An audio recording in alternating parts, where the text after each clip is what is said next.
probably enjoy that. Fucking beautiful. There you go. It's gonna have like major dude, blood. You know what? Blend in it. I remember we met at BabsCon. You were gonna jump on the couch or something. Who you were talking that to? Oh, sorry. Brawny. Yeah. Actually met before. Yeah, we bumped into each other briefly at BronyCon and talked for a little bit. Okay. Yeah. So good Doing evening, a G.I. chat. Joe thing, Leo. Mm-hmm. Yep, working on a GI Joe project. Let me just tweet this out real quick. Real quick, does my mic sound okay? Yeah, sounds good. You sound great. Cool, been having issues with it lately, just wanted to make sure. You should crush it into submission. I'll settle for getting a new aux cord. Both are acceptable, but then crush the old aux cord. That I can probably do. Alright then. LioConVoy, King of Limbo, joined by... Is this gonna be live or? Oh yeah, we're doing it live. Screw it. Yeah, we're already live, my dude. Keychi. We'll do it live. Don't admit to any crimes yet. Book. It's a good podcast when I forget Brony Inspector's in it. Jesus. Haha, no heavy lifting for me. Indeed. So, Oh, good lord.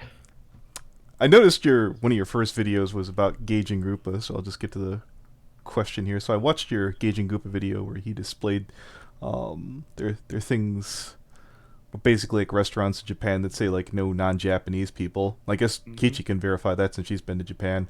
No mate, that's not racist. Do you feel he was being dishonest, or is that just him, being too much of a millennial?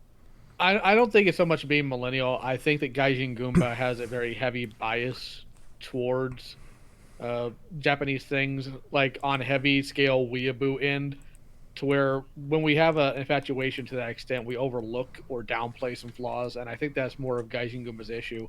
And my problem was, when we're talking about something like that, it's not wise to downplay it. It's good to confront it. And while I do understand why the Japanese tend to have a anti-Western view, I'm familiar enough with Japanese history. I've studied it quite a bit to understand why they have that. It's not necessarily something that needs to be around now, and it's something they need to come out of sooner or later if they're ever gonna, move forward with their own lives, in my opinion. And I think that Gaijin GOONba was being disingenuous with his comparisons there. Well, like they have an yeah, of course they're gonna have to move forward. Their economy's been in like a slump since the '90s. They had a huge bubble, and now, yeah, they're anti. What is their anti-Western culture even getting them? Like, think about it. Well, their anti-Western culture usually comes from tourists being really stupid and causing trouble in some cases.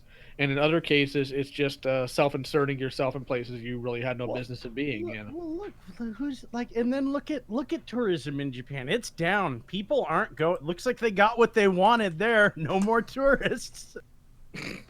Well, as far as the slump that was mentioned earlier, it's actually one reason why in the mid to late 90s, with shows like Gundam Wing and G Gundam, why the Gundam model suits were actually scaled down in the show so they could make smaller model kits for the merchandising because of the plastic cost at the time. So it's actually interesting. And no, Captain Crumb Cheese, you cannot cancel me. I am uncancelable because I don't do enough to be canceled with. Is that the guy from Twitter? No, that's somebody. That dude, like, all 103 of his followers are totally gonna get me shut down, I'm sure. Yeah. Let's make it a trend on Twitter. Cancel LioConVoy. Oh no. That's probably why Coyote showed up. He heard somebody was getting canceled on Twitter. Anyway. Coyote's gonna cancel me. Yeah. What can I say? Well, every time we try to Leo. cancel somebody, they end up getting more popular. So go ahead, let's cancel Leo. No, ratings are up. Yeah. So Leo, let's see, go to another country. Do you feel that you're a cultural diplomat when you go to another country, when you're just like a private citizen, even though like the government has nothing to do with you? I'm just getting back to Gaijin GOONba's remark there. I think that generally wherever you are, you should probably be a good example of what you represent. But especially when you're going abroad, you should be a good example of whatever culture you come from. I know that sometimes, especially when you're younger, you can kind of act a fool, but when you get older and you gain that wisdom, you realize you kind of have to be an example of some sort because with some of these people, you're the only interaction they're going to have with, say, a Westerner in Japan. And the stereotype is that we're loud or obnoxious and that we take, videos and forests that we shouldn't. So I think it's important to be that, yes. Well, whatever happened to when in Rome? When in Rome, do as the Romans do. That actually kind of plays into it in the sense of you don't step on another culture's traditions. Oh, okay. Or social faux pas, like you don't walk you don't walk into the dojo with dirty feet, Yes, and so it's not a good idea to, well, at least the way I always looked at it is I would never go to another culture unless I was country unless I wasn't very familiar with the language and the culture. Yeah, that makes sense. Yeah, that I might look very different, but I can still blend in to a certain degree because it seems rude to just go there and be a tourist. Like that's not and I understand like being a tourist going to see the sights, but those aren't. It's not a wax museum. It's a living thing. This culture and the people that are within it. So it would behoove me to be as respectful of that as possible. Yeah, there's only one exception, and that's France because they can piss off.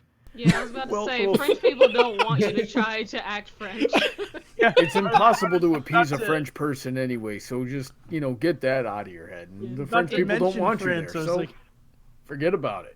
In Japan, they really appreciate when Americans or foreigners try to speak the language, assimilate at least somewhat, take off your shoes, all that crap. They like all that crap. Yeah. All that jazz, yeah. All that stuff.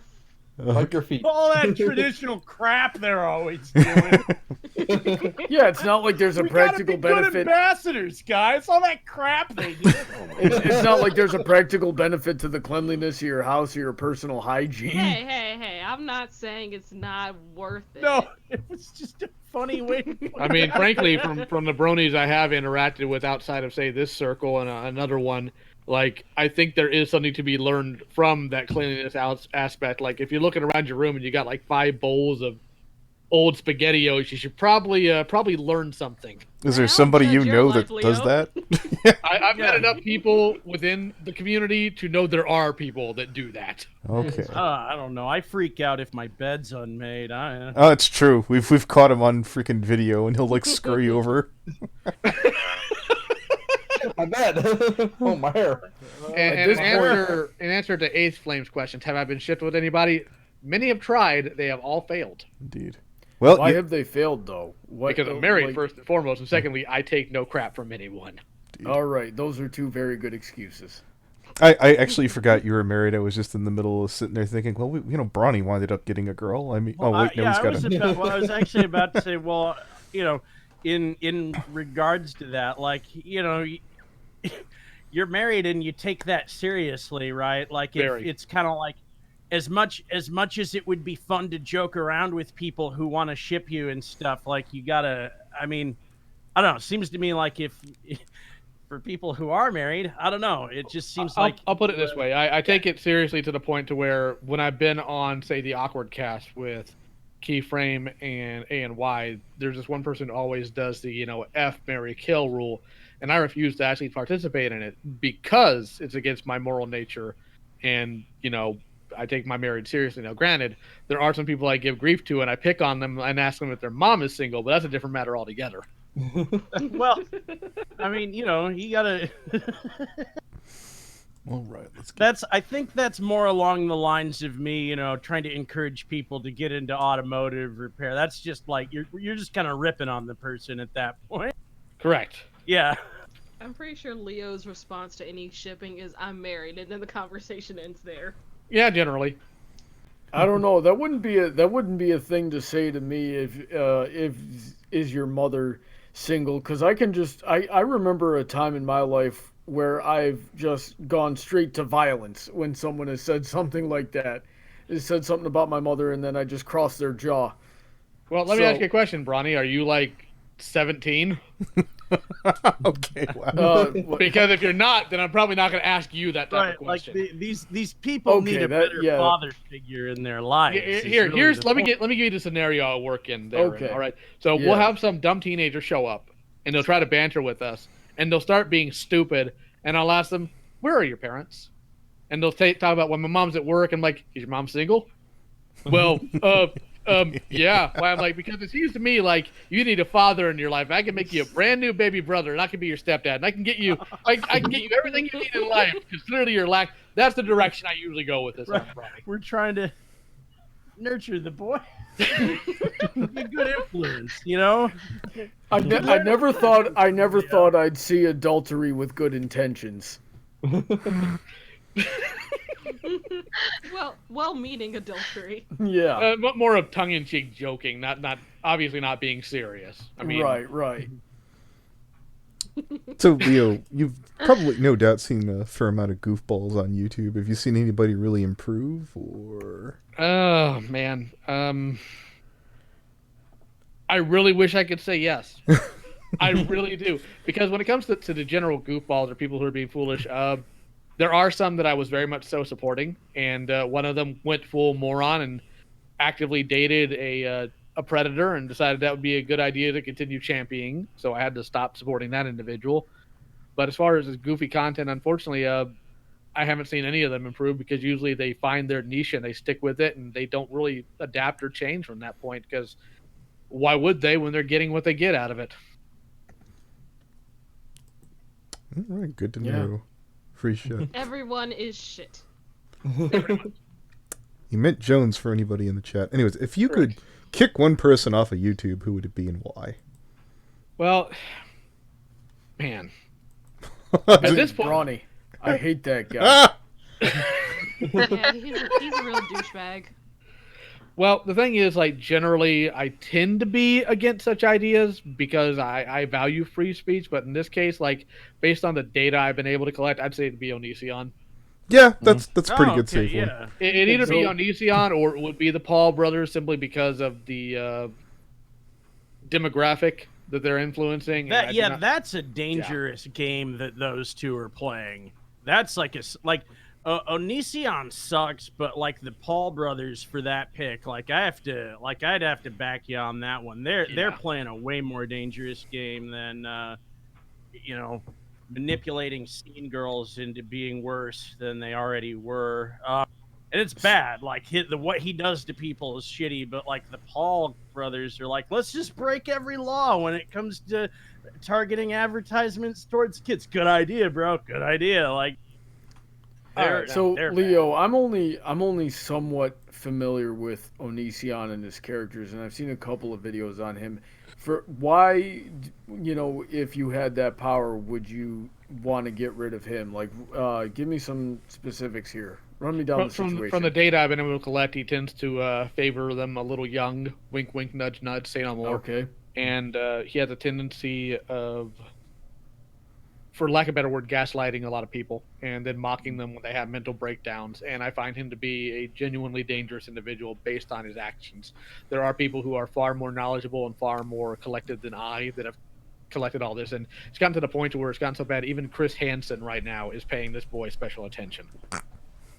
Oh boy. So let's look forward to some jail time then. That's what I think. If we're lucky. If we're lucky, yeah. But I'm gonna go ahead and answer a couple questions here. Eighth Flame, Leo, what's your favorite, least favorite, and hated Thundercat characters? Favorite, least favorite.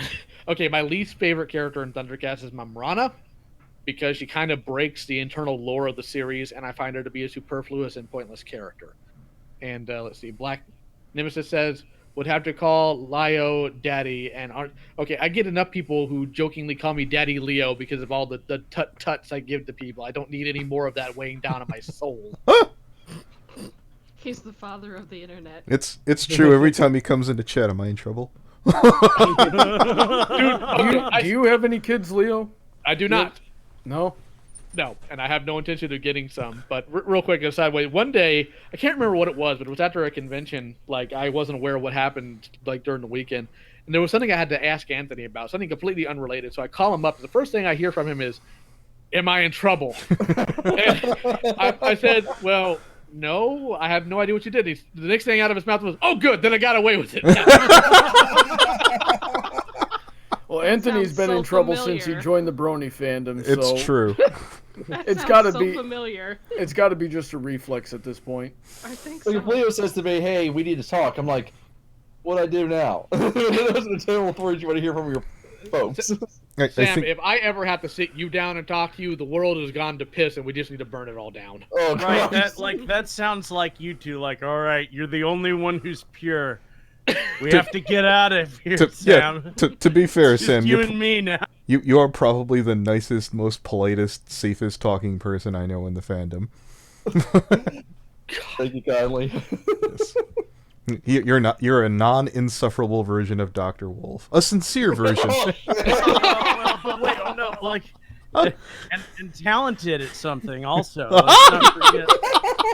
Sam has a skill. He like can make art, and like that actually has value to people. Whereas I don't know what Brett does. Gives us content to make fun of. Yeah, we get some shit. Like, this is almost too boring to laugh at this. Oh no, there he said something. Okay. But no, Okay, we're safe. I do not have children, and I have no intention of having them the way the world is going right now. And due to my own background, I think that would be very unwise on my end. Personally, that's a personal choice. It's not And a then judgment you of got to anybody start else. sharing the toy collection at that point too. I will share my Transformer collection when you can pry it from my That's cold what, dead that's, hand. and I think that's what this is about. You're like, kids are gonna want to play with my toys. Well, the funny thing is, hell believe it or not, when my nephew comes over, my nephew and my niece, the ones that live near me, if he wants to play with whatever I got, let him, because they're toys. That's what they're made for. That's what they're for, right? While I am a That's cool, collector, while I am a boomer collector, like I'm not to the point to where don't touch that. That's limited edition. No, they're toys. yeah. Have Great fun with voice them. there. Just don't throw them across the room because that's just somebody else's property. Don't do that. But they're toys. You play with toys. That's their purpose. So if the kid wants to play with them, fine, play with them. I'm So, good with that. Like, I actually had this question, and I don't know. I figured Brony Inspector might get a kick out of this. So you've Uh-oh. been to like Brony cons and anime conventions, among else, and you've talked about being things at cons being affront to God, such as Sith Lord Elsa. Yes. What are some of your favorite eyesores at cons, and by type, like Okay, so favorite fun eyesores is the always at the convention somewhere kid wearing a cardboard box that just has Gundam written on the front. That sounds amazing. That's a personal favorite. That's always a personal favorite. But eyesores are generally people who, and I'm not really concerned with body shape, but people who aren't wearing clothes that quite fit them right, and they're clearly struggling. Oh, so and you're- nobody you're wants like- to see that. You don't like seeing folds that you wouldn't otherwise see if they were in a better fitting collar. You don't like seeing wedges and folds that people would otherwise. Yes, I also don't like seeing duct taped together costumes that are clearly not going to work, and the person needs to So- accept that and go back to the No. hotel room. No, wait. Are we talking about low skill or low effort? Because it sounds like low effort. You don't A like little the of column cardboard A box. and a little of column B. Yeah, because like it sounds like with the kid who writes Gundam on a cardboard box, that's clearly low effort. He knows he didn't try. He knows Yeah. everyone else can see he didn't try, But here's the most like, important question: Is it ironic? that's the difference between low effort and low skill. The Low Gundam, skill, the box Gundam is always ironic Yeah. and intentional. There was one guy who actually put more effort into it from G Gundam. He did Hurricane Gundam, the windmill Gundam. He just stuck a windmill on the outside of his good, box. good, Now, that was yes, great because it was low that's effort good. and fun. But there are other things like the Sith Lord Elsa. Like at one convention, Comic Palooza a few years ago. My brother's a big Star Wars fan, by the way, and that's going to be relative here in a moment. They had this massive a marching line of all these Star Wars cosplayers, and I took video of that. And I sent it to my brother. I'm like, these are your people. I want an explanation from you. Oh yeah. He never got back to me. Well, all right. So, Anime Con, Comic Book Con, Pony Con. What was the worst? Which one had the worst display? what was the worst things that you saw at the Who's last the Brony worst? con? Yeah. Oh. Worst things I saw at the last BronyCon were people who can't keep their hands to themselves, people who do not understand personal space, people who, of course, this is common with every convention, people who don't bathe, and Ugh. people who don't understand time and place. Which I do understand, and I do make reason and room for people in the community that have autism. I understand that is a major player in this, but at some point, I know you're excited, but you don't need to be that excited at freaking Applebee's. It's okay. Did Keychi ever tell you her personal best experience at BronyCon about some Oh random my god. Apparently not. squealy wheelie? Go ahead. Oh no. Wheelie. Oh, you. I'm Oh, already you guys scared. haven't heard the story. Oh, Okay. it's good. Okay. It's got a great So- title. Yeah, that's the nickname we gave this chick. She was cosplaying Sunset Shimmer. I don't remember what year this was. Do you remember, Anthony? Either 17 or 16. Yeah, that sounds about right. 17 or 16. So I was in the vendor hall, just kind of looking around, and I was talking to some of the analyst vendors like Bliss and Dusty and all those, and some girl was walking by and she was like, "Where's Dusty Cat's table? I don't know where he is." And I was like, "Oh, I know where he is," so I led her over there. And we were walking, she got his autograph, and then she asked me to show her Lightning Bliss's table. So I, helped her over there.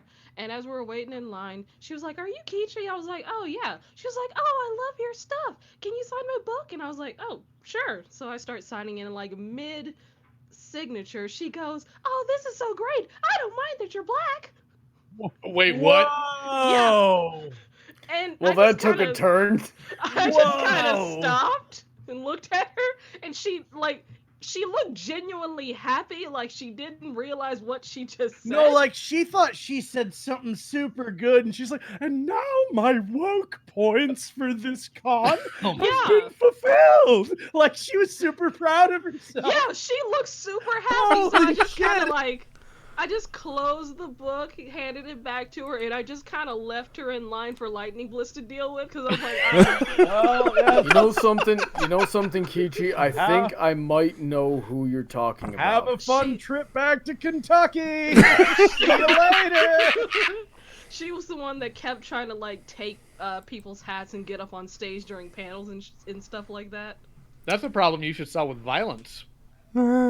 She looked 12. My Okay. statement Leo, does not change. Yeah, here's a question, Leo. Is there any problem that you should never solve with violence ever, under no circumstance? What's that? Marital problems. There you go.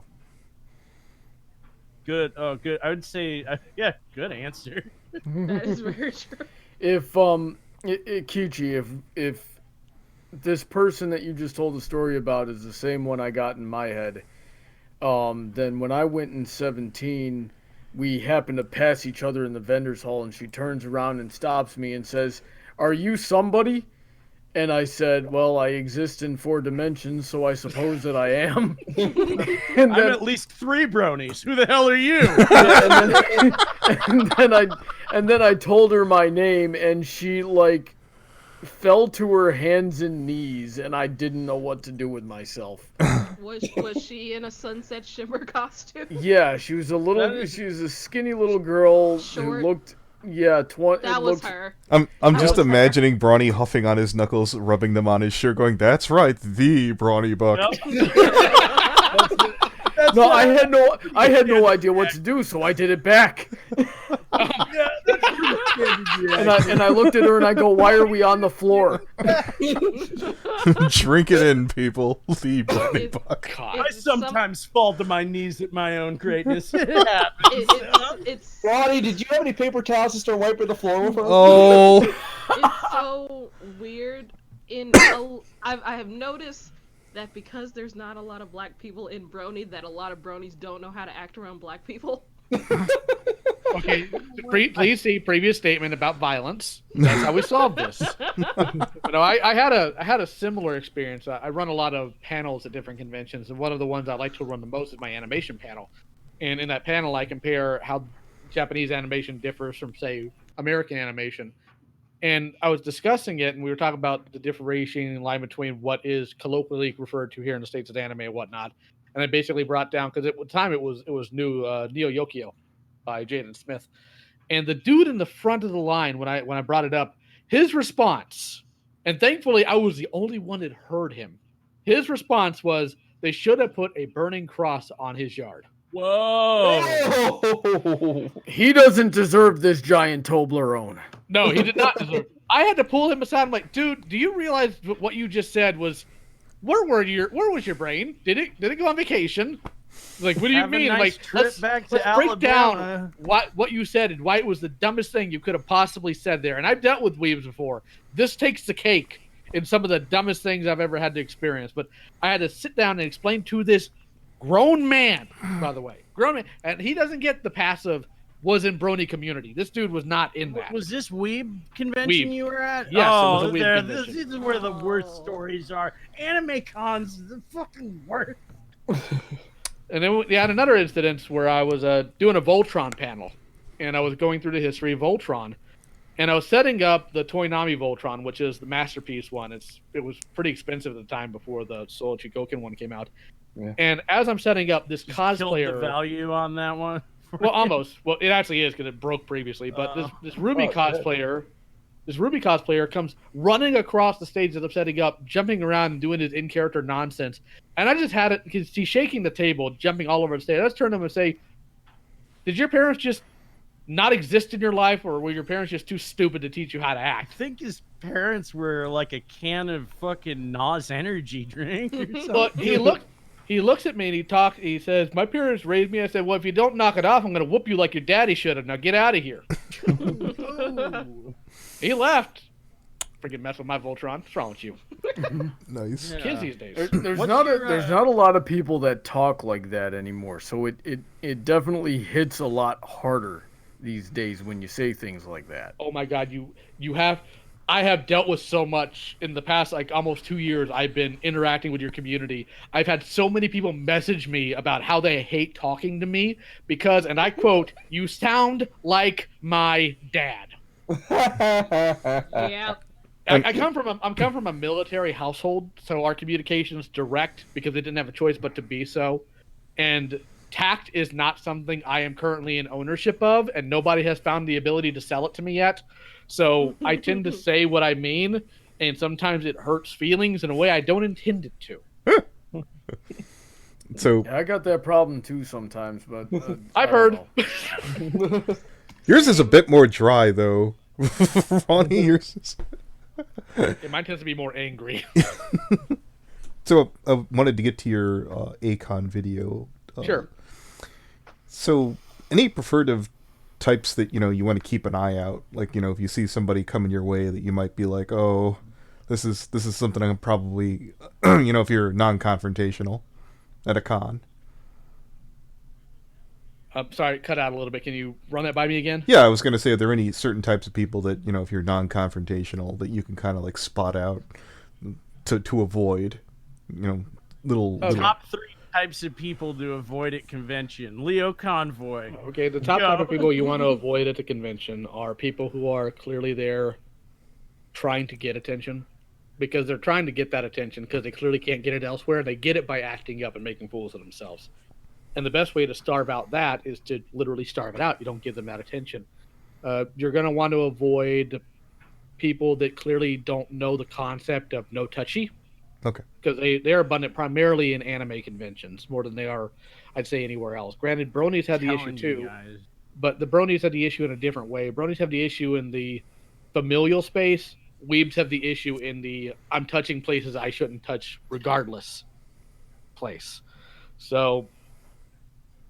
Oh yeah, bronies, it's always bro grabs. Yeah, and more fist bumps, more bro grabs. High five. Can we get another one? Unfortunately, I can't give you specific tells for everything. Some of this is just you see the person, you pick up that feeling or that vibe, like this dude is problem. Yeah, no, Well, let me simplify it for you then, Leo. I'll help you out here. The top 3 people to avoid at conventions are weeaboos, furries, and homestuckers. We're all If you're at an anime convention, they're all 3 there at all times. That's half of the attendees. What do we do now? Half. What conventions do you go to? Because I want to go to those now. It's a lower ratio. Anime? Yeah, that's good rates. Can we get only half? Dude, Brony it's- conventions. That's how you wasn't avoid so those. bad after all. That's how you avoid 2 out of 3 of those groups. There's nothing we can do about the furries, unfortunately. But oh my god, you're so right. Like there's a little Japanese culture festival here in Houston every year, and somehow the furries show up there too. No, furries ruin everything. In full fursuit. Ah! I was at Radwood and I was like, wait a minute, how many furries are here? And then like they're like, we're having a meetup soon. Come on, fellow furry. I'm like, god damn it, I guess we do ruin everything. All right, just a couple questions here. Eighth Flame, hey Leo, are you a digital artist? Yes, digital and traditional. Let's see here. what mediums do you work in traditionally? I like pencil, marker, colored pencils, and paint. Acrylic primarily. All right. It's And pretty Snake, cool. And Snake with a cigar, Noah. Because of these kinds of problems, what are your thoughts on the belief that if a parent fails to raise their children, they legally have to give them up as well as any to conceive? That's a really weird question. As much as I could say, in my ideal totalitarian state, like Leo I'm is not, king. I'm not fond of trouncing other people's rights because I wouldn't want mine trounced because I would respond in unmitigated violence. So, if a parent fails to raise their children, there's a couple things we need to talk about here. Okay, firstly, there are parents that have done everything they can to raise a child, and the child just of their own volition, due to the sinful nature of man, just refuses to follow them and refuses to do right, and they go their own deviant way. I can't hold the parent responsible for that, especially when the child's of age. As far as parents that don't raise their children properly in general, like the only way to enforce that is litigation, and we have enough litigation as it is, in my opinion, and litigation never fixes a moral issue. Never. It has never once done that because that's not the purpose of litigation. It's to not punish, possible. not to Yeah. correct. So let's see here. So you made a video back in 2016 calling for cons to have better screening for their staff. Yes. We're 3 years later, and BC's hired some pretty unsavory, at least one person. Are there any examples of cons that have a good standard, or at least an average screening process? Or Well, as far as a good standard in terms of who they hire, I think that BotCon was decent. I think that TFCon's okay. And the fact that there has been no scandals, these people are usually pretty well known within certain circles as not being debaucherous individuals. There's something, and I don't know what it is yet, something within within the mix of the brony community that makes it attractive for these type of people to sit and be comfortable. This beyond the assumption of they're made comfortable by compliance. There's something beyond that I haven't quite pegged in. Maybe I need to pray about it more, but that doesn't seem to exist in other communities. Like we don't have the same problem with predators in, say, the Transformer community that is in the brony community. We certainly don't have it in the Thundercast community because there's only like 5 of us. Do you mind if I ask you something? Because I hear you say that a lot. I'm gonna pray on it. Do you do meditative prayer? Like, what do you mean when I hear you say that sometimes? What do you mean when you say that? There's two types of prayers. And how does that relate to your spirituality? And then final part of that question is, how does that really connect to your the way you engage within your fandoms? Okay, first of all, the type of praying I do, there's multiple different ways you can pray. There's a standard that Jesus puts forward in terms of the type that you are supposed to do or the pattern therein. But in Daniel, it talks about meditating on the Lord, which is a form of meditation. It has some similarities to, say, Eastern meditation, but as opposed to clearing your mind of all thought, your thought is to focus on God. There's literally just talking to God as though he is a longtime friend, and you just chat with him. Or you can even think to God, which is a form of prayer, because God, he knows all.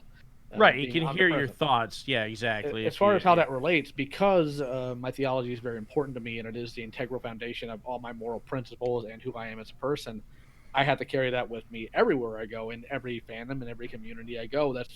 the moral value that I hold, and that's how I disseminate my own viewpoints, and that's also how I tend to judge situations. I don't tend to judge it based on what I may inherently feel, or at least I try not to. I try to judge it based on what God would expect me to do. Oh, That's pretty cool. so when you say I'm gonna need to pray on that some more, you're really just okay. It literally would translate to I need to talk to God about that Yeah, some more. you're going to have a conversation with God about this. Correct. Wow. Okay. I you had an A-Kon story I was going to get to with your thoughts on the Voltron thing you mentioned off of Pod first.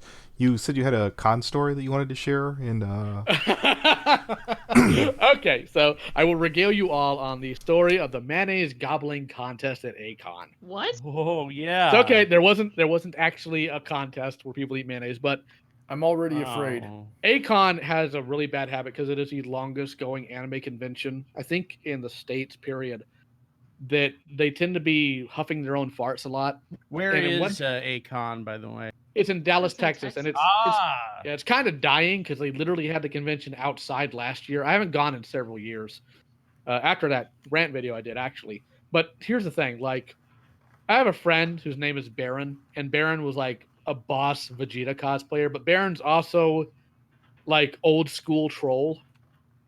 And what happened was So a Vegeta Baron, cosplayer. yes, first of all, Baron had an alt account on Facebook by the name of John Nipley McMeatpacker, and Okay. he went so ham with this. He went so ham with this. He actually created a fake ID for it. So when Facebook tags your account and demands an ID to prove what your real name is, he actually had them verify it as John Nipley McMeatpacker. But he wound up getting into the A-Kon Facebook group, and he drew a little doodle of their mascot, like chugging, and not sexual or anything, just chugging a gallon of mayonnaise. Or And mayonnaise. he A made good this beverage. he made this goofy post about how he's so excited about the mayonnaise goblin contest that's going to happen at A-Kon. And what happened was this wound up snowballing to an absurd degree, to where the guy who runs A-Kon, he was a short little manlet, like literally shorter than Sheldon, who stands a cool 5'6", right? This guy is like 5'2". And this dude got so angry about that joke that anytime somebody even mentioned mayonnaise in the group, he would ban them immediately. Now, we want to make it. Whoa. Like Yes. his reaction to a runaway meme was like, banned? No, not at Yes. my convention. Wow. Correct. Now it Not gets even in better. My house. Because we got to a point to where we're like, you know what? Since they're going to be pricks, we're just going to go full ham. So we create the Acorn official group to make fun of them, Acorn. and we just start doing our nonsense. And their lawyer, their legal representative, comes into our group and talks about how we're going to demand this group be shut down because it's too close to A-Kon. We have to protect our rights, but I will allow you the service of telling me what your problem with A-Kon is. And as some of you have realized by now, I don't take well to being talked down to. So Much I went less at it with threatened. this guy. And he Well, got and you- so and mad. Hold on, you also pointed out earlier you don't believe litigious matters ever work. So having No. a lawyer talk down to you. So Well- here's this clown. Like, I'm like, I first of all, I destroy his argument. And then I point out all the other groups that have the actual name A-Kon in their group that aren't affiliated with it. So I destroy him on all these art. He winds up like yeeting himself out of the group and having a complete and utter verbal meltdown. And then he winds up went getting and our group. quit con staff. He doesn't Well, want to be A-Kon's lawyer anymore. Well, he didn't. But that assured that I would never have a panel at that convention. To this day, they have allowed every other person involved with Mayonnaise Gate back into the group except for me. bullied their lawyer. What do you think is gonna happen? Well, it gets better. It gets better, right? So I did go to the convention that year. And at the last day, we had this tiny little jar of mayonnaise given to us. A Heinz mayonnaise jar, or Hell's, I can't remember what it is. Hellman's, yeah. We had it delivered to his hotel room. So even today, mayonnaise is still occasionally brought up in that group, apparently. But again, I can't get in there because Leo Man bad. Leo Man made lawyer mad. We need to like just get the limousine and roll up and like roll the window down. Excuse me, sir. Do you have any Hellman's mayonnaise? What you need to do is we need to organize a flash mob for the next A-Kon of just people dressed up as mayonnaise. Well, as much as that would be fun, I believe there's been a change in management. Okay. Oh, So I would love to do that. We were actually thinking about that for a while. But does change of management mean that the guy isn't there? Yes, that'd be what it is. Okay. And I think A-Kon's also having like some actual problems to the point I don't even know if there's going to be one next year. So good, because it sounds like a dumpster fire. Oh, it is. It is a massive dumpster fire. Granted, unfortunately, most anime conventions in this state tend to be because they're managed by man-children. And I don't mean man-children as in people who complain about Star Wars. I'm talking about like actual man-children who don't know the concept of, maybe I should learn to organize things and not be a complete moron. Run business hard? No, do thing with friend fun. That's what running a con is. No, run business is hard. Like, Correct. You mentioned before Voltron and all the editing it had to do to get to the United States version and how they confused it with a different anime series. The only thing I knew about before talking to you were like the deaths getting cut. Would you like to elaborate more on that now? All right, I'll go ahead and do like I did the other day. Some of the things that got cut from the original Beast King Go Lion is implications of rape, suicide, cannibalism, child murder, willing to kill oneself for cause, and one of my personal favorites was blood that rained from the sky that lit people on fire. Metal. Yeah, I mean, that last one sounds like a Meatloaf album cover, I was going to say. Well, the thing is, like... The blood's raining down from the sky, like I can just hear that. Like what I was talking about earlier is the anime they actually wanted to get was Iron Savior Daltanius. But because they couldn't remember the name of the anime, they told the person shopping just, we want the one with the lion robot. Because Daltanius had the lion on the chest. It was the first robot that did. And instead they got Beast King Go Lion. And if you compare it to what we have as Voltron now, yeah, it butchered it, but it made it actually watchable to American audiences in terms of standards and ratings. Because if you watch Beast King Go Lion, there's no way that was going to hit America. So they just pulled a Sandy Frank on this. They were just like, well, fucking get to editing then, guys. Like that was their salute. That's awesome. And I appreciate that reference because of Sandy Frank, Gatchaman has had 3 different localizations here in the States alone. Of course it has. Yeah. No, don't screw, like, yeah, dude. Yeah, see, they turned it from Gatchaman to Battle of the Planets, then to G-Force, then to Eagle Riders in the mid-90s. Dude, if he can make it into more than one movie, even better. Since you actually segued really good in the next question, besides Voltron, was there old school anime, say Robotech, Transor Z, and I guess G-Force? What's got over here that what had to get chopped up? If you have any other stories like that? A lot of things got chopped up when it comes down to it, either due to the fact that here in the States we have syndication, and syndication was the golden thing that everybody was trying to hit in the 80s. That's why we had about 150 different individual cartoon productions from 1983 to 1989, because everybody was trying to reach syndication, meaning you could play one episode every weekday for like a year, and then we go on and we re-roll them over until we're working on another season. But like Macross, Southern Cross, and Mosquito being combined into what we now know as Robotech is a good example of that, because they were 3 different shows that had no real synergy other than occasional character design similarity that were combined by Harmony Gold. And Harmony Gold, of course, they're dirtbags, but they did a good job on that. And yeah, even I knew about them. I was watching some old VHS of Robotech recently, and like that shit is disjointed. Yeah, it is. Yeah, that is like, and I don't know. I started watching the. I know Netflix put Robotech up. I don't know how true to the original what they put on is. I don't know if you've checked that out or. From what I understand, it's not very close, simply because they took a lot of liberties because they had to. But another show, oddly enough, back to Voltron, is Beast King Go Lion became Voltron, the Lions. But we had Armor Fleet Dirugger, which became Vehicle Voltron. And according to, of course, Voltron lore, they're in the same continuity, but in Japan, they're two completely different shows, and they're two completely different mecha genres. Beast King Gold Line is Super Robot. Iron Dirugger is Real Robot. So Iron Dirugger is what Gundam is more known for, whereas Voltron is what Mazinger Z is more known for. Well, like, you talk about that, and I remember seeing this like a long time ago when I was really young, and I think I caught it on like the Telemundo, the Mexican channel, where they had Voltron, but there was another robot there that was like made out of cars. Is that what you're talking about? Yes, that is Vehicle Voltron, Armored Fleet Dirug. Is there anything that got really taken out of that one, or? It didn't need as much because it wasn't as violent a show. Because one of the differences between Super Robot and Real Robot is Super Robot goes to the tins with a lot of stuff. Hold on, wait. Just I don't mean to interrupt, but I wanted to focus on something that just like, are you saying it's like a big robot, but it doesn't like transform it's like made out of fucking cars? Yes. That sounds so cool. When you were a little kid, it was. No, right now that sounds cool to me. No, I actually have right next to me the Soul of Chogokin for Vehicle Voltron that just got released. Okay, all right, so it is really cool. It is what really you're neat. telling I me. remember waking up extra early watching that and going, "Is this a dream?" Like I don't remember Voltron having like cars in it.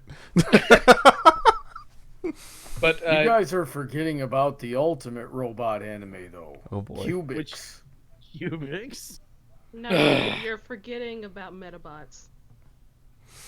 what the hell is Metabot? you're all forgetting about the King of Braves, Gal Gaigar. Okay, we did all for. You're right, Leo. Everyone forgot about that. I recommend every single one of you watch it. Every single one of you would enjoy it. Hey, people in the chat saying Metabots. Ha! All I will right, fight anybody in the chat.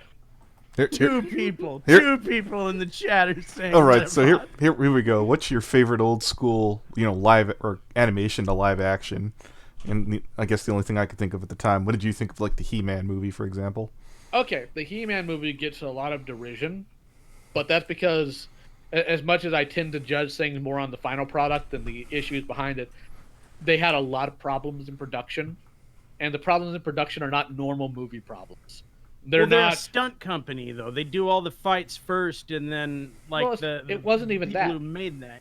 It wasn't even that. It's their primary problem came from Mattel, the people who were funding their movie, because twice Mattel pulled funding for the dumbest of reasons. There was not much communication, and there was a lot of pushback back and forth between them because the person who wanted to make the movie wanted to do something more pure barbarian fantasy, but Mattel wanted something that would appeal to a whole bunch of kids.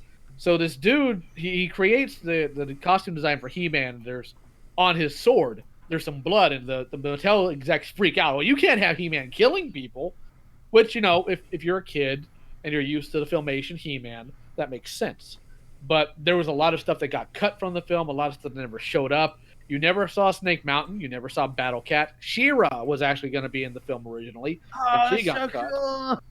Yeah, they even got her to the concept and design of costume. But I think He-Man is better than people want to play. Yeah, it's better than people want to believe it is. Dolph Lundgren's okay as He-Man, and of course, Frank Langella as Skeletor. You cannot go wrong. I don't know how anyone can hate on Dolph being like, that was the role he was born to play. I got no issue there. I don't know. I disagree. I think he did one role better, and that was, of course, I Will Break You. Okay, like, he's great. Dolph's great. Well, you got to keep in mind, now, if you approach an actor and say, "Hi, I need you to be in this movie based on a comic book or toy series," boom, they're on it. They will make mad money. But back in the 80s, oh my God, this is going to kill my career. And you didn't more want to often be than the not, guy it did. who wound up doing You're right. kids' movies forever. Right. Well, you also have to keep in mind, He-Man came out in 1987.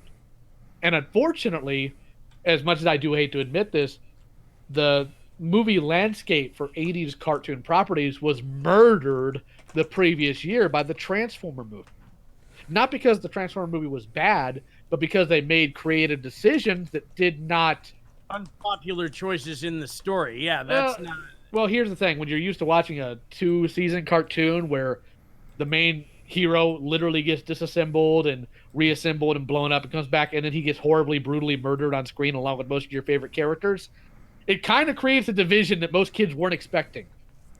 So a lot of your characters got killed off because they wanted to make room for new toys, and Buzz Dixon and Flint Deel had no clue, none, and they admit this to this day, no clue how attached kids had gotten to these characters. So when they made these creative decisions, it wound up tanking the movie and wound up getting these movies canceled.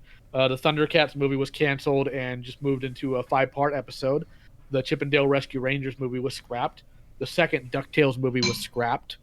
Like, there are other 80s properties that had movies they were going to pitch or were in production that got scrapped because Transformers murdered that market and murdered it as hard as they did Optimus and Bumblebee almost. But then Ninja Turtles brought everything back a year later, and it was fine.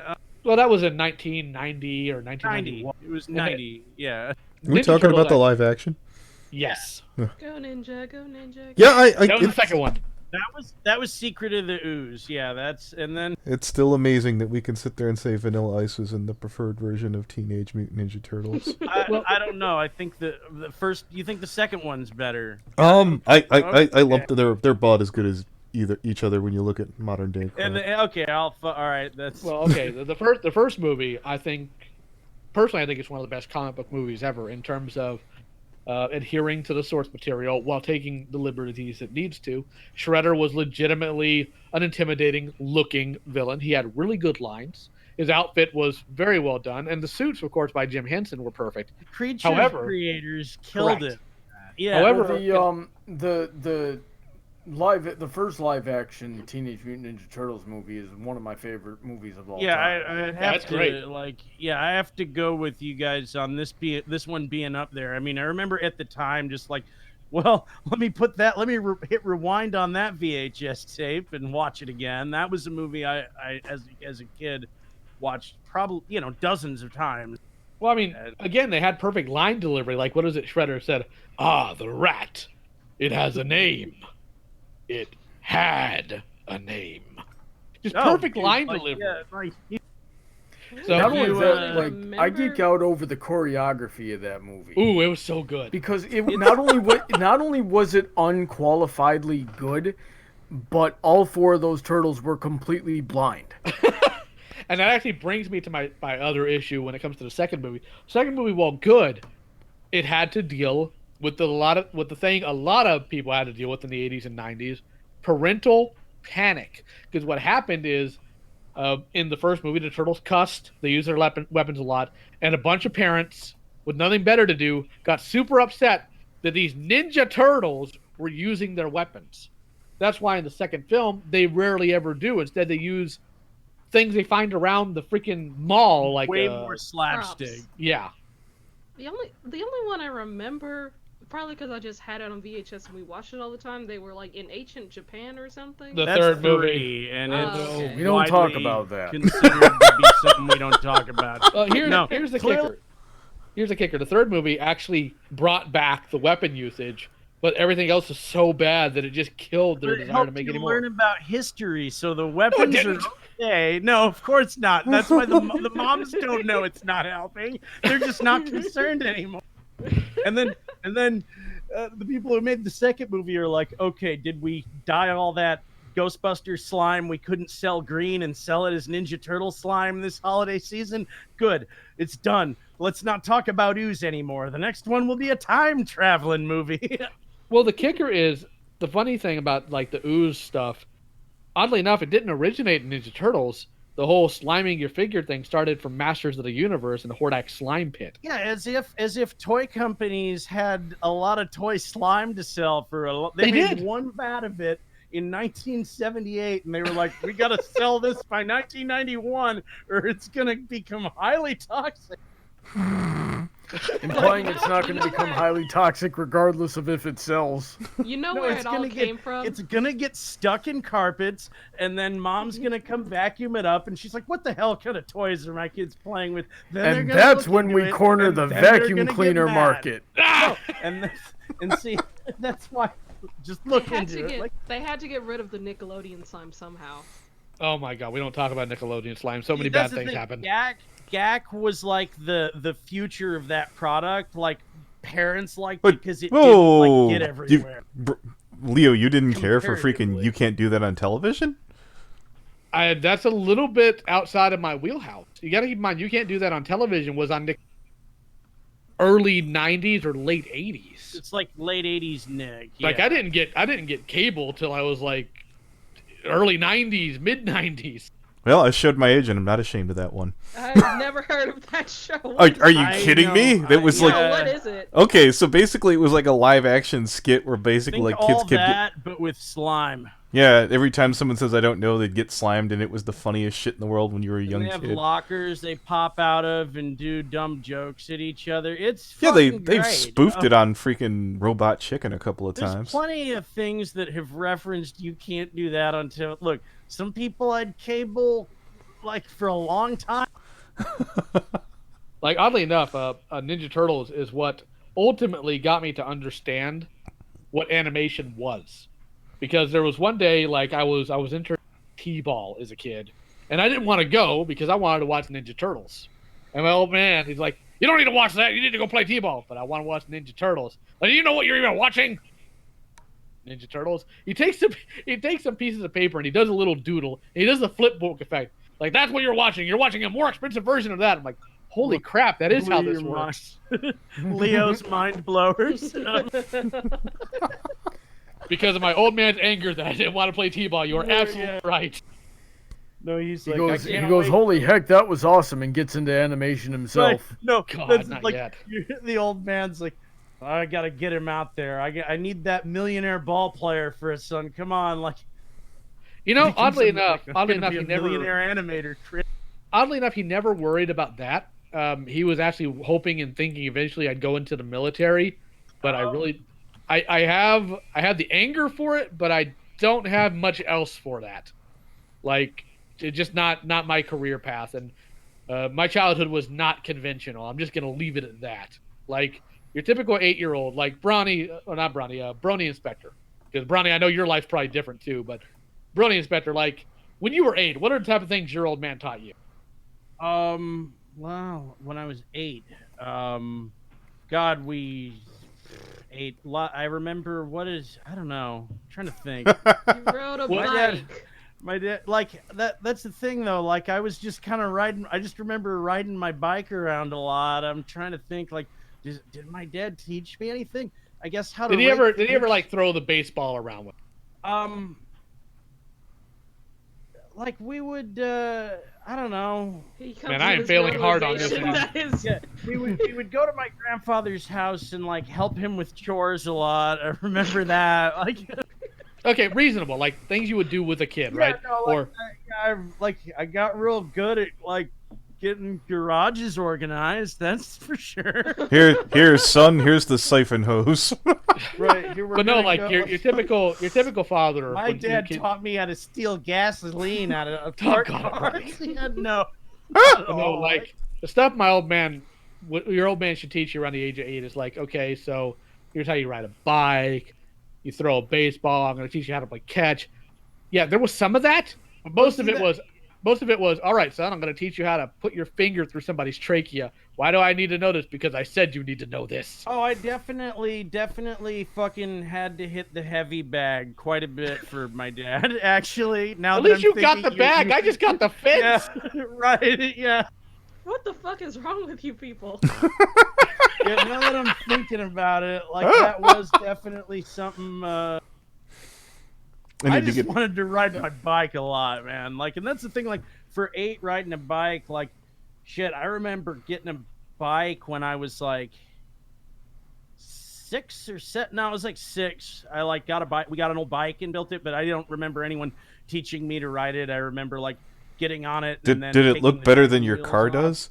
Not by Oh. much, no. Listen, Keychi, all good fathers teach their sons how to fight. It was super janky, in fact. Like my grandfather's house was literally Stanford and Sons. He gathered and resold goods. Like that was his business. God, like one incident, and I told other people this a while ago. Like All right, so my brother used to play in the marching band when he was in high school, and at this point, my brother was in high school and I was in junior high, and we were leaving the stadium, and some older teenage guy was with his girlfriend. They were walking away, and the guy cussed. And my old man, not understanding the concept of let people do what they want because he's military, he decided to turn around and start talking to this kid like, "You shouldn't say that when there are families around." And this kid decided to make the poor decision of saying some unpleasant things to my old man. And that's when my mother ushered us away to the car. And the next thing I heard were snapping and the sound of a young teenager screaming and more vulgarities, oddly enough. So I think it's funny, retrospectively. Like, I would have heard less vulgarities if the old man just left the kid alone and left us alone and we just went home. But no, he had to make a point because he would not be talked back to. You know what? What's That's your that same fucking problem name? I have. Yeah. Wow. No, I've been in that same exact situation. I'm not joking here. I'm out. Wait, you've been in that situation? Leo's dad whooped your ass? Like, what do No, you no, mean? I've been Leo's dad. Okay. Okay. No, I think you might, what's the word I'm looking for? I think you might be a little less sociopathic. A little. That's possible, but I'm just saying, like, that story you just We told, can't I've done the rule same out thing. the possibility. That's all I'm saying. Look, man, all I know is like once a week I show up like at random elementary Maybe school. I'm not. Stay out of my shed. I show up at random elementary schools and I see how many fifth graders I can knock out to prove how tough I am. That's all I know, man. Man, I just rode bikes and played in the dirt growing Right. up. I was like, I remember riding. I just wanted to ride That- bikes and roll I'm, shit I'm, down I'm just the imagine driveway. a young Keychi imagining one day I'm gonna go through a Japanese shrine and it's gonna teleport me away into a fantasy. Shut up! I No, I'm never letting that go. I'm gonna go ride my bike in the fog, and I'm gonna find a fog werewolf because that totally exists. It's gonna be like, Well, no, that. Brony. Kichi went to Japan and she like went through like one of those like like shrine things and she thought she was gonna be teleported away. Oh, I that's was awesome. hoping. I was hoping. No, we okay? can all hope. So like, I found no, dude. And I it found a wasn't just- pamphlet on the ground once that was like. Did you hold your a breath when magic- you I went found- through it? Did you really believe? Look, Oh, I found a It- fucking Magic the Gathering card on the ground when I was a little kid. Didn't know what it was, and I thought fog werewolves were real for 20 years. I didn't know what Magic the Gathering fucking was, man. I almost shot freaking soda I thought through my nose. I found a magical fucking thing on the ground. You I- did, I- though. look, it wasn't Dead just magic like a small right on it. shrine. I don't know how. Like, It was a giant red gate shrine area. dude, Well, you had to guys, be. Well, hold on. because- You had to be wearing the Shinto outfit, Kichi, and really believe when you go through. Fuck Hard. you. magic. The Right portal on only it. opens for the pure of heart, Keach. Well, you're Well, fucked. that counts all of us out. Yeah, man. no shit. Look, I I'm had not gonna just be riding on the believed Nimbus harder. cloud or anything. Oh, Or geez. somehow gathered all of the cards, then the fog wolf would have appeared to me, and I would. Speaking of pure of heart and like somewhat pseudo-religious things, like as I've explained to some people, like part of my childhood I had to deal with a lot of really, really horrifying demonic crap. And I remember one night it was really bad. And my old man was home. One of the rare times he was, because he was usually out there like killing communists or whatever it was he was doing in the military. And I go into his bedroom and like, Dad, there's something in my room. He just rolls over and looks at me with his tired old eyes. He just gives me this statement about how basically on the end of, if you can't handle this, you're a wuss. And I'm like, okay, I'm conflicted now because I want these demons gone, but at the same time, I'm not a wuss. Yeah, right. What was the first demonic experience? How old were you when you had your first experience demonic with a demonic force? Ooh. First one I remember was probably when I was 5. Oh shit, dude. Did you ever figure out why you were being haunted, as it were? I have my theories, but I don't have any concrete information or anything concrete to pin it to, and it's not like I can ask. I'm just saying, what's your running theory? I'd love to know. My running theory is some of the nonsense my old man got up to in his younger years. He did go to Vietnam, actually forged his paperwork to go in there at the age of 17. and I think he got up to some things that followed him home. Yeah, that makes sense. Yeah, I was about 10. And unfortunately, these things stuck with my family and even like the person who brought my family into the church or into what we believed, my uncle. When my mother wound up regaling him about some of these things a few years ago, he said this. We at that point we thought this was normal for any new convert to go through dealing with a lot of demonic activity. According to him, that's not normal, not to the level we were dealing with it, because it got to No, some normally it extreme lightens points. up. Normally but- it lightens up when you convert. Well, not just that, it's the sheer intensity in which it stayed and in which it enacted. Because again, I thought this was normal, like a lot of people who live in dysfunctional families. They think Do you their have any family's normal. like particular instances? Like, did you see shit? There were a few. There was at one point my brother and I were sharing a bunk bed, and we decided to sleep on the top bunk together because the bottom bunk we were using for something that some Room nonsense for we had come activities, together. dude. It's brothers. Yeah. And we were trying to get some sleep, and we looked over to the side of the bed, and this giant demonic hand appears over the side of the bed and reaches over, and we scream, call mom in there. There were claw marks on the edge of the bed. That's one of them. Wow, physical marks. Yeah, one other incident was when we were younger, and we saw a shadow on the wall, looked like the outline of a man that had chains on him. We get up, we start moving every single piece of furniture in the bedroom, assuming, well, this is clearly a shadow. We don't want to wake the parents up. And we thought that's what it was until it started laughing at us. Oh, Oh wow. There was a lot of demonic activity in the house we lived in Orlando and the house we lived in on the Navy base in Virginia. And Okay, of let me course- stop you right there. Just because I live in Orlando, or can you tell me what house this was so I make sure I don't move into it myself? Oh, I highly doubt you will, because it was, I think, part of military installation. Okay. Someone I else's thought- problem then. I straight up thought you were gonna be like, so I can go visit it. I was like, Yeah, like Well, 'cause the thing I is- No. think it's a I'm good a demon Christian hunter. too, and I know darn well to stay away from that. It's Yep. just Well, the I thing am is, like, I am not Okay, now an let's- yeah. exorcist. well, first and foremost, like, at first, when we encountered it in Orlando, we assumed it was just tied to the house. Well, that's what we thought until it started following us around, and I What believe did it that. want? Here's the thing about demonic entities: they don't want anything outside of chaos. They don't care. They're not out there to bring out some hidden potential in you. They're not out there to gain something from No you. hidden They love. don't want you to return the slab. they're just Regardless they're of just what there to fuck anime with tells you. Yeah, they're just creatures of chaos, and their purpose is to cause division. And well, they already had it, so I don't know why they were there for that. But Shits and giggles. it wound up finally dissipating a bit when I moved here to Texas back in my later teens. Granted, I still have my encounters occasionally. I'm kind of sensitive to that type of stuff. But at this point in my life, it's less like when you're a kid, it terrifies you. It terrifies the living daylights out of you. But now, because I'm an old, angry man, all it does is piss me off.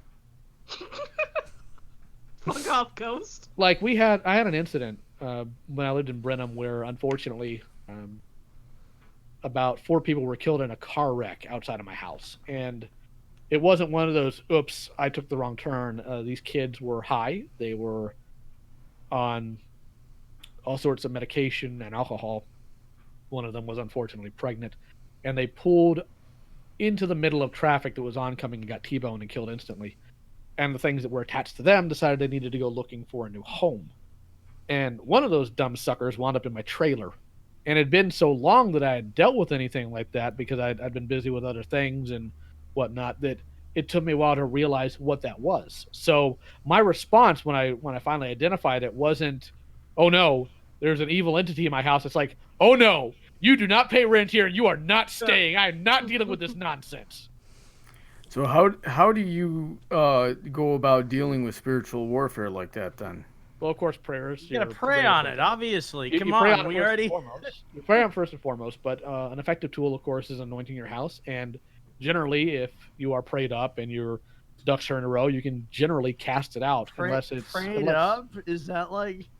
It's That is it's a more term, of yes. Is there a meter that you need to? There's like a Well, bar you need to fill at the bottom of the screen. it's more of church colloquial, going back to what Jesus said, that some of these things can only be cast out due to prayer and fasting, when he was talking to his disciples. So that's where that comes from. Granted, that generally deals with more people who are possessed, which can be a bit of a different gamut in terms Yeah, of what you deal with. possession is a tricky thing. And the way I understood it is that like you could try to cast things out yourself, but it may or may not always work. Being an exorcist is a calling, and Mhm. you're either uh, created and born with that ability, or you're not. Well, yes, That's how I understood it. well, yes and no. There are people specifically with the calling to deal with those things, but the authority to cast out demons is given to anybody. It's about how you utilize it. And more to your point, we had an incident when my grandfather was dying. He died of lung cancer. He's the reason why I refused to ever take up smoking.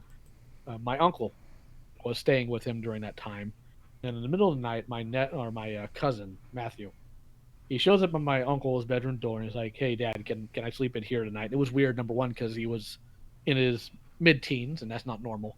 So he allows his son in, and after he does that, he stays away. God, tells him something's going on here, and a demon walks by his door. And my uncle turns to this demonic entity and says, "In the name of Jesus Christ, I command you to leave." And this demon looks him in the eye and tells him no. So he repeats Mm, himself, and the demon says, "No, I'm not going to leave because your father wants me here." mm, Now, the case in that's a this book. bad day.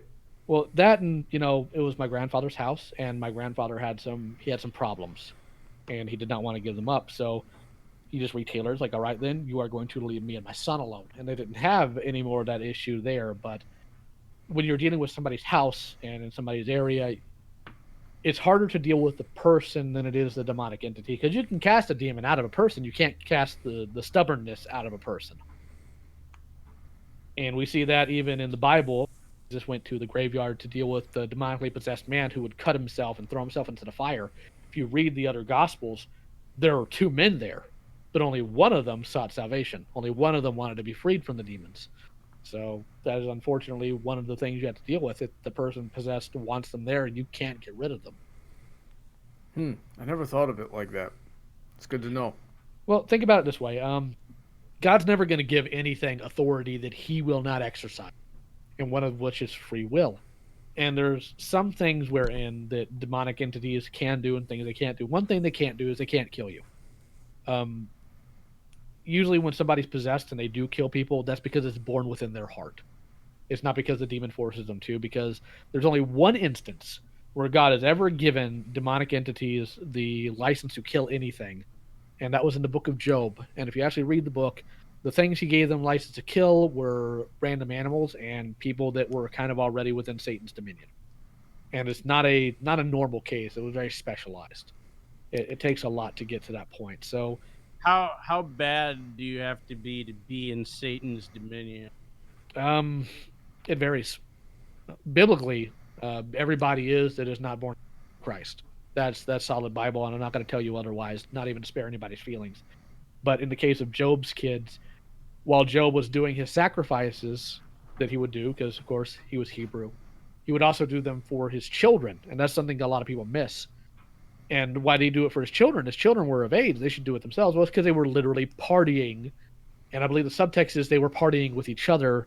And I think the subtext to that may be in ways that is not G-rated. Oh, that kind of party, an after hours sort of thing.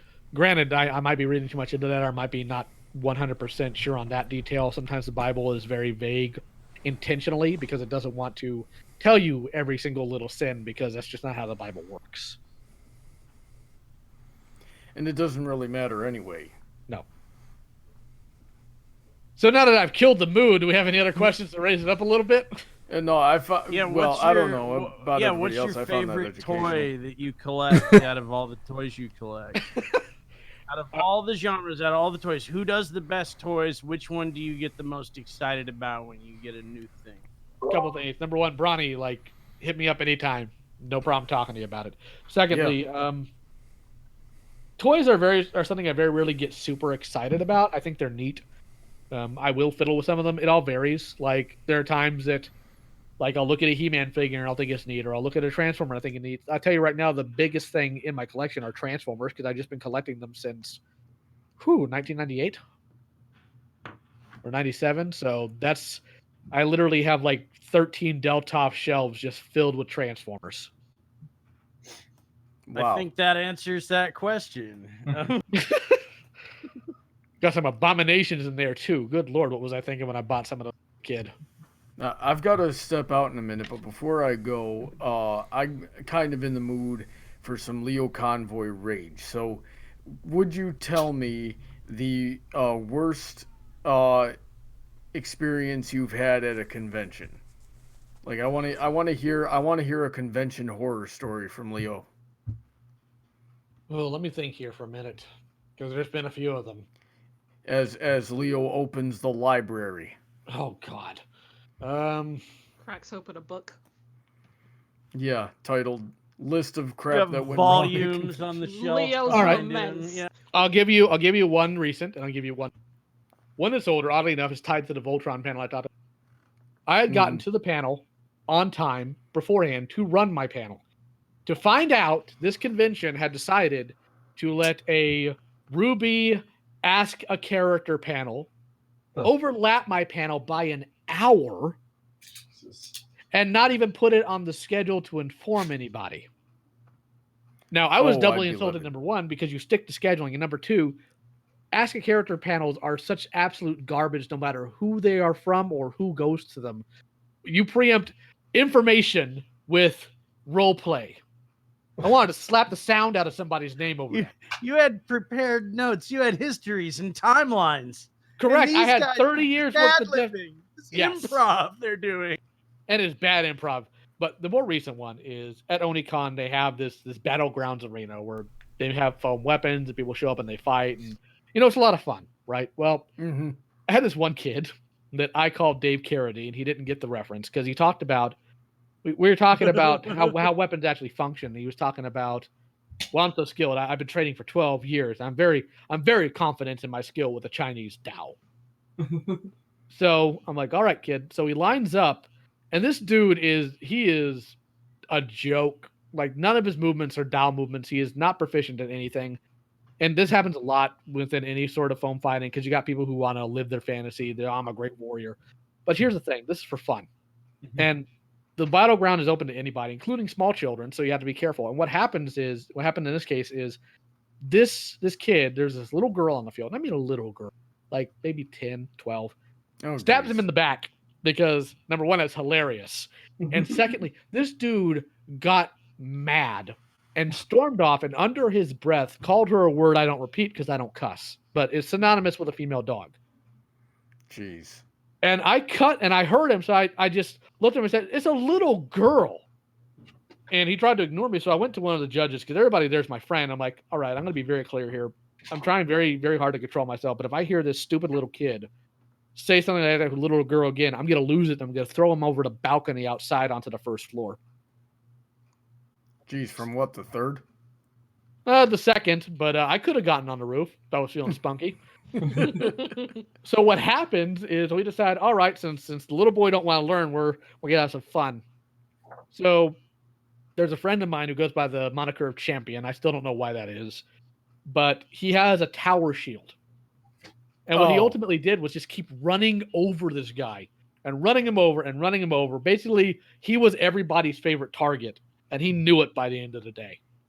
So people were talking to him, trying to get him to understand what was going on here. And it was one of those instances where I'm sitting there talking to him a little bit. He's like, "You don't understand. I've been training." I'm like, "Dude, what part of this is a game do you not understand? This isn't battlefield tactics. You're not in a war. You're not a great swordsman. There are people here with actual training. This is just for fun. If you can't check your ego at the door and you're in your early 20s, what is wrong with you? Where are your parents?" Like, dude, I come full circle. I almost lost it, but I have one other small story. It's not convention related, and I shared this a little bit with Anthony a few weeks ago. But every year, I go camping with my friends at the Texas Renaissance Fair. Now, I don't really care for the fair itself. Huzzah! Yeah, huzzah! Doggone it! But I don't care for the fair itself. I find it quiche. I find it like filled with too many tchotchkes and way too overpriced. Well, I bought a couple of foam swords in there, like the goofy little $20 ones, because I knew friends would get drunk and want to goof around. $50 for a foam sword. Huzzah, my ass. Yeah, 60 actually for some of them. But what happens is I start sparring with some of them, and we have some fun. But at one point, they were two like master swords from Legend of Zelda, and the tips on them broke off. Oh. So I said, "All right, we can't mess with this anymore because now they are not safe. Because I don't care how tough you are, having that rod go into your eye is still unpleasant." So I take them and I put them aside. And these two drunk idiots decide not only am I going to ignore the person who owns these orders, but I'm going to ignore the concept of safety. And they pick them up and square up again. At that time, I actually take out my long sword. It's actually the Great Sword of War done by the Hanwei Tinker Pierce Company. Oh And my god, that's such a nice sword. It is. I love the heft, and I cut them out of their hands, like cutting the blade down. And then I pick them up and I bring them over and I start like breaking them down. And this one kid, the drunkest of them, picks up the foam katana I have, and he squares up with me, like eyeing me like he's going to fight me. And I just turn to this boy, and I've got live steel in my hand. And I say this loud enough for people to hear. I said, "Son, does your family tree just not branch?" And So- he's still sitting here squaring up with me. And I notice he's making sort of goo eyes towards one of the girls there. So I call her over here. I'm like, "How old is he?" Early 20s. I'm like, "I need you to do me a favor. I need you to go grab that fool and sit him down because I don't think he's aware that I'm about to hurt him if he doesn't knock it off. And I don't want to hurt him because he's got foam and I have steel, and this is a very bad combination." So she wound up getting him to calm down, but I was pissed the rest of the night. What Renaissance fair were you at that they let you carry around live steel? It was in the campsite, first and foremost. And frankly, with some of the people that were there, if the cops did show up, the live steel would be the least of their interests. How many Leo stories involve sword fighting? Most lot of of them. them. A lot of them so far. Well, we got a yes. good uplifter there. I know Brawny said he wanted to leave. That could be a good note to end it on if you like. All right. Sounds good to me. I'm sorry I killed it early, guys. No, we've been going for a while there. But no, Random Pool Guy's right, by the way, Brawny. Swords are legal to carry in Texas, just so you're aware. Yeah, that's. But you know they're legal to carry. Well, it's legal to carry a gun in most states. That doesn't mean a convention is going to let you bring it in. Correct, but Ren Fair tends to prefer peace tying in the convention or in the Renaissance Fair as far as campgrounds. Yeah, I was asking because I've never been to a Renaissance fair where like they might have it out and on display, but once they sell it to you, they stick it in the scabbard and they stick it in the box and they tie the box up and they put a lock on it so it does not come out at the Correct. fair. Send it to At a the fair, locker at the but we were bus in the station. we were in the campsite area. Big Ray has the key and he'll give it back to you. Doggone, you and Big Ray, I swear. I hope we get to meet Big Ray someday in this. I don't want to meet him. You're gonna be so surprised. I figured. Yeah. All right. Yeah. And time of death.